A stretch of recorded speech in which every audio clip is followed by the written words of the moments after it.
Welcome back to the finale of my medieval illuminated cat series.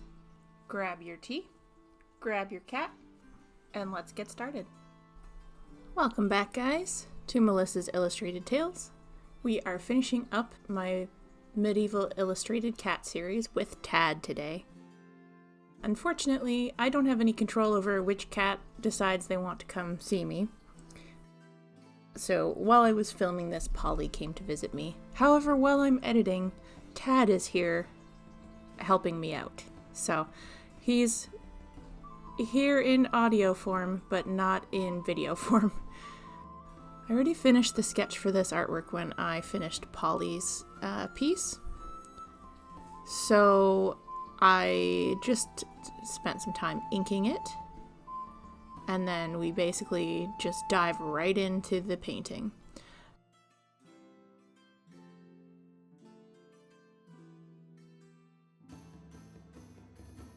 So I chose, again, we're going with kind of classically medieval colors, although this green is probably too vibrant.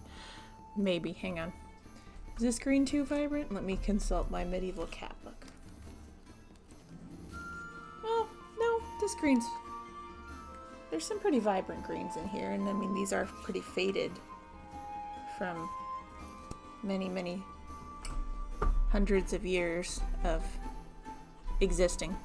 So I chose green for the background, and then red for the lettering, and then with that little blue accent. So all three of these pieces, they all go together because I chose the same three colors. But I just use them to different degrees and in different parts of each painting. I had fun. I think I had a lot of fun when I was designing Tad's letter because he is probably one of my more active cats. He is very curious. We call him our supervisor because he helps with every single task that we do. He never showed up in this video because he was actually sick at the time when I was filming this. So he just wasn't feeling well. I had to take him to the vet. But he's doing much better now, which is why he joined me today for the audio recording.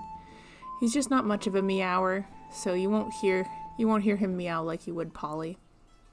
So for this composition, I wanted him in a more active state, so I chose to have him stretching up on the letter, chasing a butterfly. He actually regularly stretches up on to our furniture. For example, when I'm getting him food, he will stretch up onto the cabinet and reach up, and when I take a spoon out, he will rub the spoon with his face, and then he'll get down and let me finish getting him food. So he's very helpful. He also likes to assist in the mornings in the bathroom, and he accepts his payment as brushes. I think I had a lot more trouble with Polly's letter because for some reason I was just struggling to keep it neat. But this one came out a lot easier, and I just kind of chose like little decorative pieces to try and outline the T with, just to kind of make it a little more visually interesting, but I didn't really want to fill the whole thing. And then the other mistake that I made, I used the wrong color of gold for around the T. And unfortunately I made that mistake and there was just no going back. I had to just work with it. I don't know if it's too noticeable on camera. Once at the end I'll show you all three. But it is a lot more noticeable in person, which is unfortunate because I think the other gold is a little bit lighter looking, so I think it looks a little better. This one is almost coppery in the way it looks. Regardless, you make mistakes with art and then you just move on. I could remake this again if I want, but I don't know if I really want to. I still like them a lot, all three of them together, so I'll probably just leave it as is. The last part I did for this was trying to choose how I was going to do the background, and once again I just kind of did little geometric shapes. I kind of tried to make them look a little bit leaf-like, and then just intersperse them in the background. I just tried to space them out as evenly as possible, but without getting too precise on it, because I just can't be bothered to be that precise with something like this. I think it's a little more charming this way anyway, with like, hi Sid.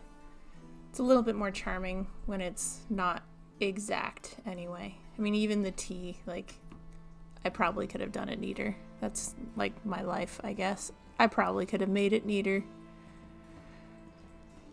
Last step here is I just re-outlined the letter so that it stood out a little bit more, because the gold is a little bit more opaque than the regular watercolors. So I just re-outlined the lettering to kind of bring it back out a little bit more. And then I added some dotted lines here just to add a little bit of extra.